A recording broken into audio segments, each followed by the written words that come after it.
Chapter 59. The Message.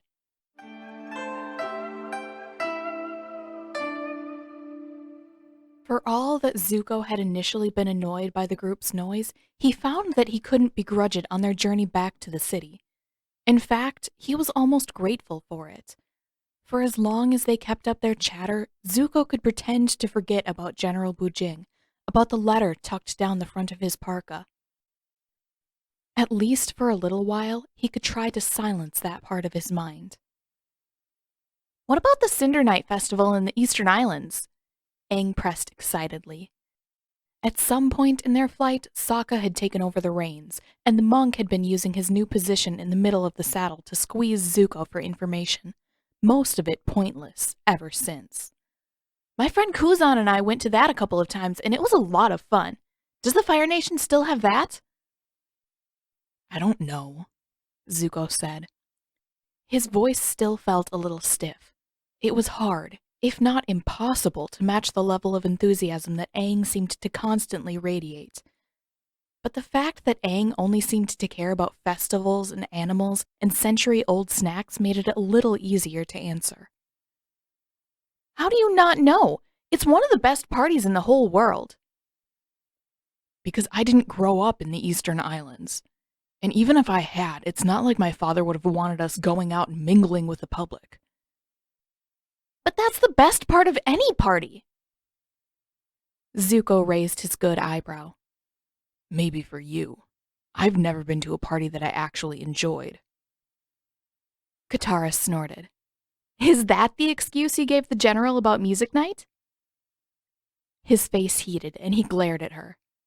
I never went to music night because my crew sounded like a bunch of drunken badger frogs.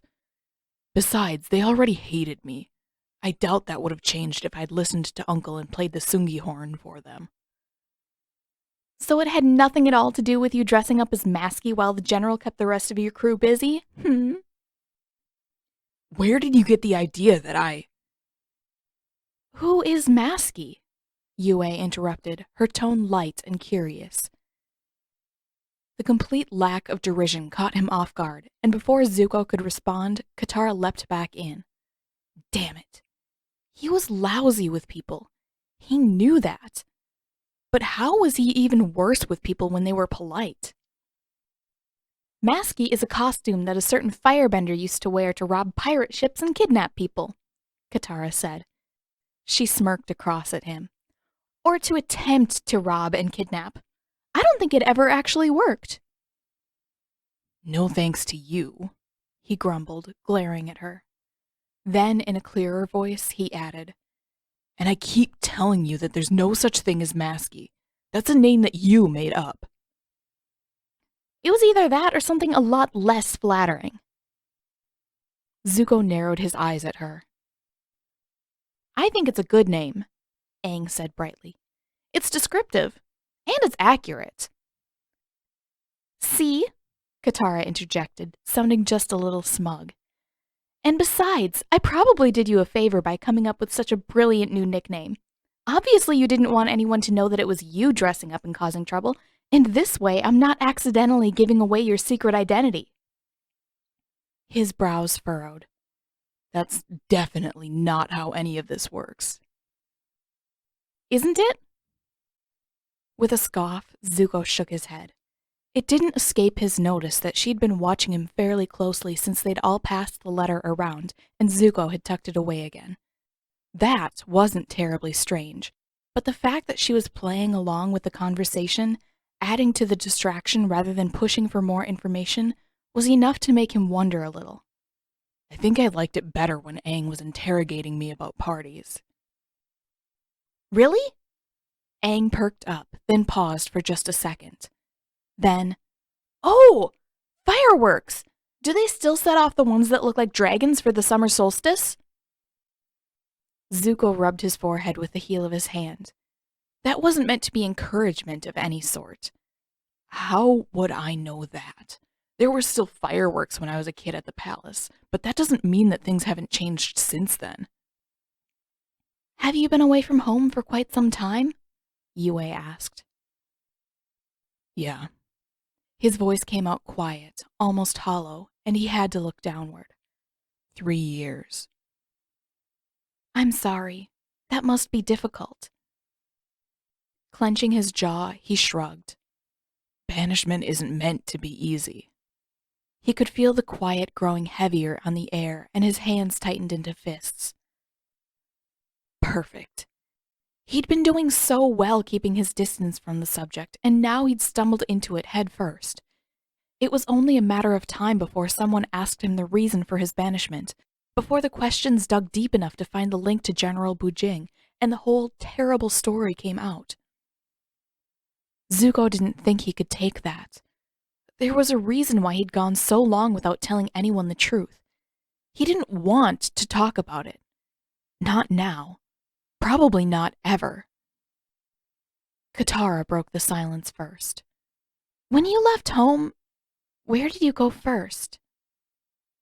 What? She looked down at her hands. I'm just curious. I mean, I know that you were looking for Aang and me, but how do you even start looking for someone like that? His muscles relaxed a little. That was a safe enough question. A weird question, but safe. Zuko gave a small, one-sided shrug. Uncle decided where to go at first. I was too sick to get out of bed, convinced that I would die before I could focus my eyes well enough to read a map again. Not really sure what I was doing for the first few weeks. It took about a month before I took over and we started searching all the air temples. Her gaze seemed to intensify even further, and she leaned ever so slightly forward. But what direction did you go first? He hesitated. North? Why? Katara colored and looked away, leaning against the far edge of the saddle. No reason. I was just curious. That was so transparent a lie that even Zuko recognized it. He had half-formed a response when Yue interjected again. If I didn't know better, I'd swear that all of you had known each other for ages. Zuko glanced toward Katara, and their eyes locked briefly. His pulse quickened. He didn't know about the others. He certainly didn't feel like he knew them well, but Katara, she was different. Zuko was no good with people, but he could manage with her. It felt like they understood one another. I guess it sort of feels like it's been a long time, Katara said. A few months isn't exactly short, and they were some very eventful months. Zuko snorted. There's an understatement, he murmured. Those few months had been all it took to persuade him to commit treason, to turn against his own mission, against Zhao, in order to help a former enemy. That was an extreme shift, no matter how he thought about it, even if he had begun down this path mostly despite Zhao. Zuko might have reached the same point regardless. Without Zhao's interference, Katara would have eventually succeeded in breaking the door to her cell, and one way or another, she would have found her way off the ship. Though he wouldn't have freed her, Zuko didn't think that he could have found it in his heart to take her prisoner a second time. He might have chased her for a time, but eventually he'd have given up on ever capturing either avatar. He'd have lost his purpose in giving up on his mission and turned to wandering instead. The difference, he supposed, was that Zhao made it easier to change course. By threatening them both, Zhao had pushed Zuko right past aimlessness and into a new purpose. It was weird, but he thought that he might almost be grateful for that. He still couldn't stand Zhao. He still wanted to stop him. But he couldn't imagine how else he could have ended up here, working alongside Katara. Uncomfortable as it was, he had to give Zhao credit for that. Hey, Sokka called back from his spot at the reins. Look alive, guys. City wall's up ahead. Is everybody ready? Yep, Aang called, holding up the scribble-filled map. I have your drawings. Yue nodded too. I'm afraid we're later than I promised Father I'd return, but I suppose that's as good a reason as any for us to speak with him. Good. Sokka glanced back over his shoulder. And Katara? She looked at Zuko again, then nodded. As ready as we can be. As long as we can keep the hawk quiet until we get to the house, I think we'll be fine. Zuko drew in a long, slow breath. He was less confident. Of the 5 of them, he was the only one who even had a chance at writing a letter convincing enough to make it to Uncle, and unfortunately, the only somewhat safe place for him to write a letter to Uncle was at the house where Katara and the others had been living. In the city. Right in the middle of the Water Tribe, where he was still the enemy and more likely to be killed than given a chance to explain himself. Katara had insisted earlier that it would be fine. It would be dark by the time they returned to the city, and she'd go along to make certain that no one saw him, or, if they did, to cause enough of a distraction to allow him to escape. Though the sky was rapidly growing dark, and Katara was the only person he trusted to make a real effort at keeping him hidden, Zuko was unconvinced about the rest. People knew Katara. People liked Katara. Who was to say that some acquaintance wouldn't stop them along the way to talk to her, only to realize that Zuko was definitely not meant to be there? That would be dangerous for both of them. The bison landed surprisingly gently at the edge of the city, and as the others piled off, Katara dug through the haphazard pile of supplies at the back of the saddle until she managed to produce an empty shoulder bag roughly the same size as the hawk. There was a bit of squawking and flapping before Zuko managed to calm the hawk enough to tuck her safely into the bag, but once she was enclosed, she quieted again. Katara let out a slow breath, her hand resting next to his on top of the bag. That was easier than I thought it would be. Zuko grimaced. I wouldn't count on saying that again for a while. She rolled her eyes, and there was a pat as she gave his arm a light whack. Come on, Mr. Pessimist. We aren't going to get anything done with that attitude. She dropped down from the saddle, and Zuko followed a bit more cautiously to keep from squashing the bag full of messenger hawk. Got everything? Sokka asked. Yes, Sokka, Katara replied, just the slightest edge of annoyance creeping into her tone. Do you have everything? Obviously. There was a brief pause, then Sokka stepped forward to give Katara a quick hug. Freeze his ass to the ground if he tries anything funny. Sokka! I'm just saying. Sokka pulled back far enough that Zuko was able to shoot him a glare, which Sokka replayed with a presumably rude gesture. Don't wait up for us. You either, Katara replied, apparently ignoring the silent exchange. She stepped back beside Zuko. Just before the others turned to go, Yue spoke one more time.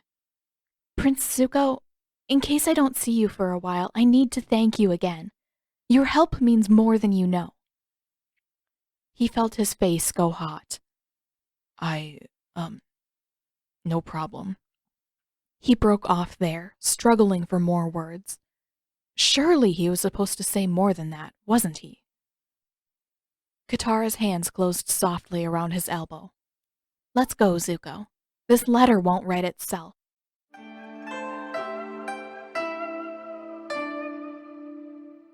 A few weeks ago, a few days ago even, the idea of walking into the city with Zuko by her side would have been unfathomable. It was still nerve-wracking. What if somebody saw him? From a distance, he was relatively inconspicuous, wearing a Northern Tribe parka, hood pulled up to cover his hair and part of his face. But his pants and his boots were still Fire Nation, and his face, while hardly one that anyone in the Northern Tribe would recognize, was very distinctive. If anyone came near enough to get a good look, they'd know that he was an outsider in an instant. And figuring out that Zuko was Fire Nation wouldn't take much longer than that.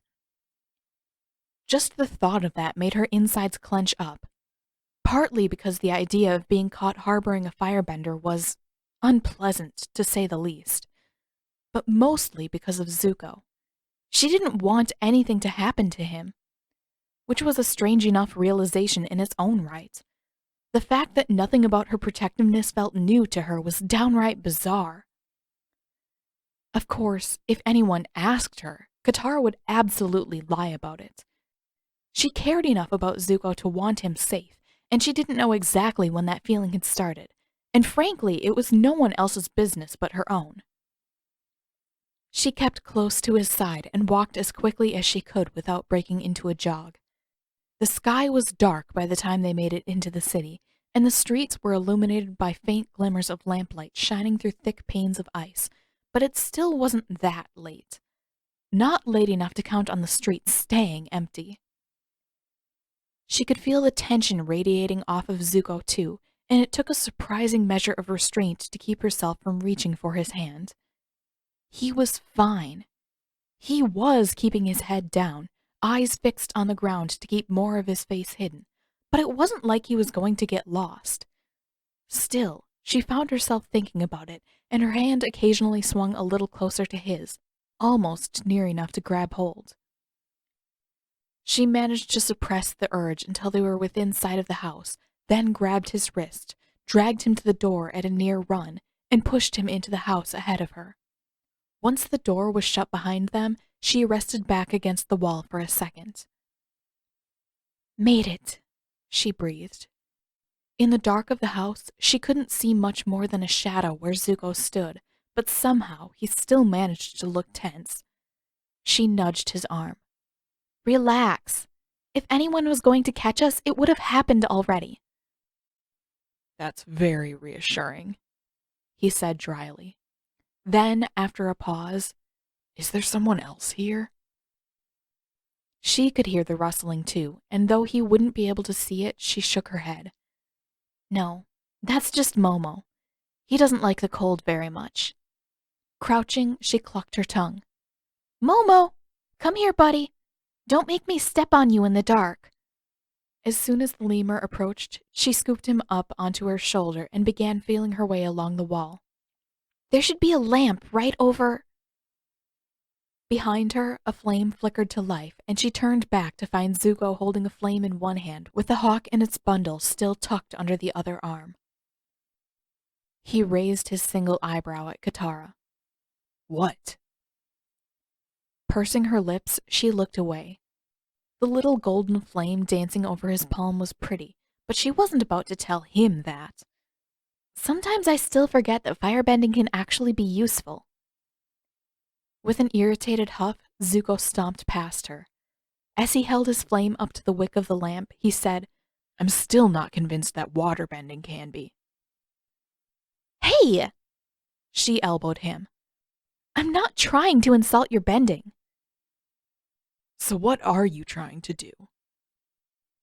Katara watched the flame dancing between his hand and the wick, then fading away from his hand as the lamp waned and burned a little brighter.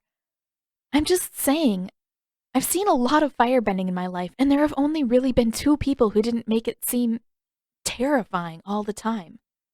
Her eyes flicked towards Zuko's. "I'm starting to think that I might enjoy learning some of it." He held her gaze for just a moment or two before he looked away. "You should probably worry about your own element first." "I know that." What, did he think that she was asking him to teach her? Because she wasn't. Definitely not. The fact that she enjoyed sparring with him didn't mean that she wanted him to become her teacher. Yet. She scratched Momo under the chin and snuck a quick glance at Zuko. Firebending was a long way off for her. She knew that. There was no way of knowing when she'd get around to learning how to firebend, or where she would be when that happened. But right now, if she had her choice right now, Zuko would probably be her first choice for a firebending teacher. Or possibly her second choice. It depended on whether she could find the general or not. He seemed like a good teacher. Zuko was a little red, and he cleared his throat. "Can I let the hawk out, or is the lemur going to try ripping out her feathers or something?" "Oh!" Katara grabbed Momo off of her shoulder, dropped him on her bed, and closed the door. "Now we don't have to worry about that." Zuko rolled his eyes, but then opened the bag and produced the very rumpled and dazed-looking bird before taking a seat on the mound of furs by the low table in the center of the room. Katara pulled their writing supplies down from a shelf before joining him at the table.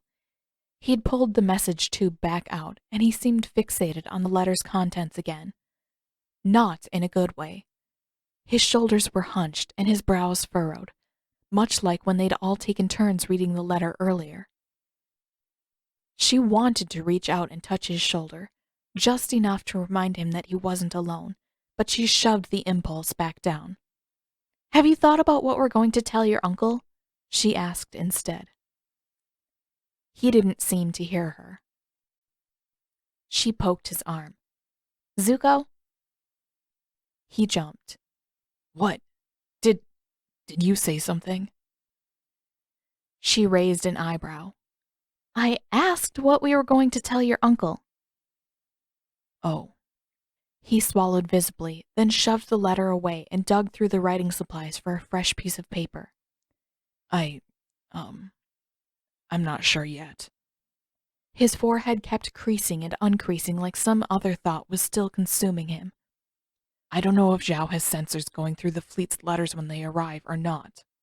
I don't want to get Uncle in trouble." What would happen if he did get into trouble with Zhao? Zuko sighed and rubbed his eyes briefly before selecting a brush and a jar of ink. "I don't know. Nothing good." He paused. "I really don't want to think about it." That was beginning to feel like a pattern today. Nothing was simple. Nothing was easy to deal with or even to face. It was all big and complicated and scary. And if all of this scared Katara, then she couldn't even imagine how Zuko felt. It was his nation they were fighting, his uncle trapped in the thick of the enemy fleet, and his safety being threatened from every side. At least the rest of them could rely on the protection of the northern tribe. Zuko, he barely had anyone. "I guess it doesn't matter," she said. "We're not going to say anything that would get him in trouble." Zuko snorted. "You're way too optimistic." She shrugged. "Someone has to be. How else would we get anything done?" She reached across the table. "Can I see that letter again?" With a small grunt, he passed the letter to her, then began playing with the brush, testing its still dry bristles against the table. Katara skimmed the letter as quickly as she could. At least none of its contents surprised her this time.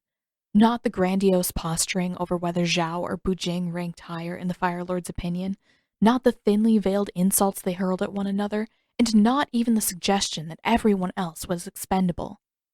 Zuko had taken the time to explain that part, how General Bujing had once sacrificed an entire division of new soldiers to win a battle and won the Fire Lord's approval in the process. It was chilling. She couldn't deny that. But she remembered the way that Zuko had reacted to the letter, how he'd frozen at the mere sight of it, and how it had taken him an agonizing amount of time to finally unfurl the letter. There was something else there, something deeper than the contents themselves seemed to explain. "Zuko?" "Hmm?" "Can I ask you something?" She felt him look her way. Then, "I guess. Doubt I could stop you." Katara allowed the letter to roll back up. "Why did the letter bother you so much?" "Are you kidding?" In an instant, his voice had gone tight enough to crack. "You saw what he said, what he's willing to do with people. You can't think that I'd... What kind of monster do you think I am?" "What?" Her voice came out much higher than normal. "I never said that you agreed with him. That's not even close." "So what did you mean?" "The name on the letter," Katara answered. "As soon as you saw it, you froze up. Why is that? You hadn't even read what he said yet. How is this General Bujing so bad that even his name bothered you that much?" His mouth opened and closed a few times, and he looked away. I told you what he's known for. Isn't that enough? It could be. She kept her voice soft. I don't think that's it, though. It really seems like there's more to it. Her hand accidentally slid a little closer to his, and she didn't try to pull back. Anything you can tell us will help. His hands clenched into fists. You wouldn't understand. She wanted to be angry. She wanted to inform him that she wasn't stupid, that she couldn't understand if he'd never give her a chance, and that wasn't her fault. Instead, she jutted out her chin. Try me. Ugh. He ran a hand over his hair. It's just... General Bujing is what Zhao wishes he could be. He's ruthless and competent. He paused. My father values Bujing's opinion so much that disagreeing with him once was enough to get me banished. Katara's stomach dropped. What? That's why you were... But that was 3 years ago. You were, what, 13 back then? You were a kid. So? What, don't you think kids ever get punished for making mistakes? Not like that, she said, barely over a whisper. It made her feel a little sick just to think about it. One mistake, which wasn't even a mistake as far as she was concerned, shouldn't be enough reason to rip anyone away from their family, much less a kid. It should have been impossible, but the pieces began to fall into place in her mind all the same. She imagined a younger version of Zuko arguing with General Bujing over the awful plan to sacrifice new recruits, possibly even standing on his tiptoes to keep from looking quite so small, then freezing mid-sentence when he noticed the Fire Lord in the doorway. She imagined the punishment being handed down, Zuko being bustled onto a ship along with his uncle, then suffering the horrific burn to his face, probably in a training accident of some sort. She imagined the ship speeding northward, finding Amik, who healed the wound as well as she could, then turning back to the south so that they were miles and miles away before Zuko recovered enough to take command. It made sense. She hated that it made sense.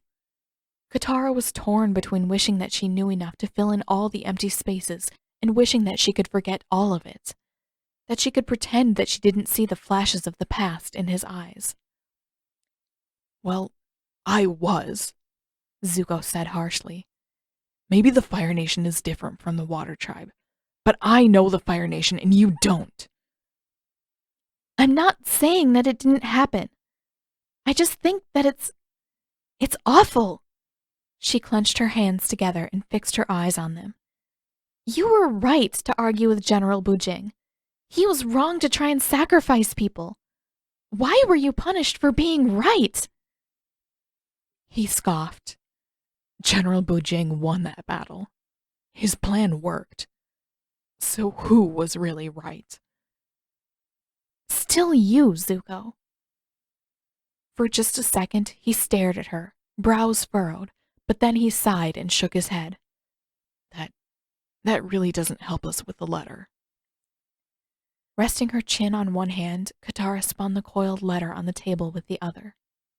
So you think?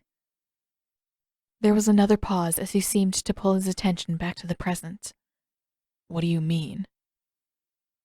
I mean, she said, turning the letter the rest of the way around so that the names by the seal faced Zuko, that based on what you told me, this General Bujing guy probably has most of the Fire Nation Navy terrified for their lives.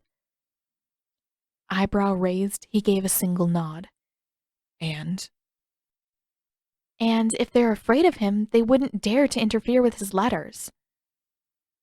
Probably not, Zuko answered after a pause. So, could you maybe mimic his handwriting? If we can make it look like General Bujing is writing to your uncle, then we can get away with being a lot more direct inside the letter. He frowned, then picked up the letter and studied the script. I don't know. I'm not great at forgery, but he's not exactly a master calligrapher. He shot a quick look at Katara. I mean, It might be worth a try. She smiled as he picked up the brush and opened the little bottle of ink. See? I knew there was a good reason for me to come along with you. He rolled his eyes at her and bent over the fresh sheet of paper with the brush. After a considerable pause and a few smooth, precise brush strokes, he finally spoke, though he didn't look up. Thanks for coming along with me. If I was doing this alone, I'd just make things worse. Absently, Katara reached out toward the hawk and stroked its glossy wing. I think the same goes for all of us. Zuko froze, and for a moment or two she felt him watching her, searching the side of her face before he finally turned back to the paper again. You're never going to make sense, are you? She was tempted to answer. She wanted to say that she already made sense and that Zuko was the confusing one.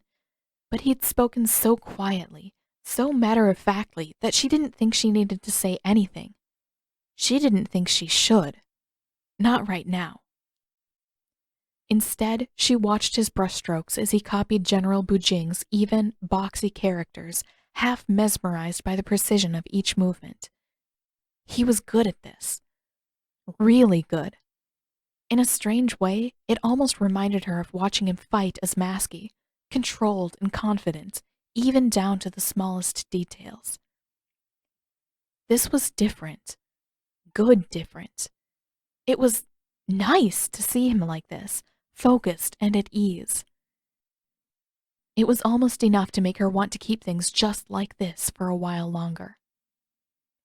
How's this? Zuko asked after a few minutes, pushing the paper closer to her.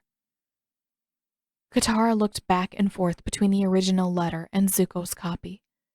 If she didn't know better, if she hadn't been watching Zuko as he copied General Bujing's signature, they would have been practically indistinguishable. I wouldn't be able to tell the difference. Hopefully that'll be good enough.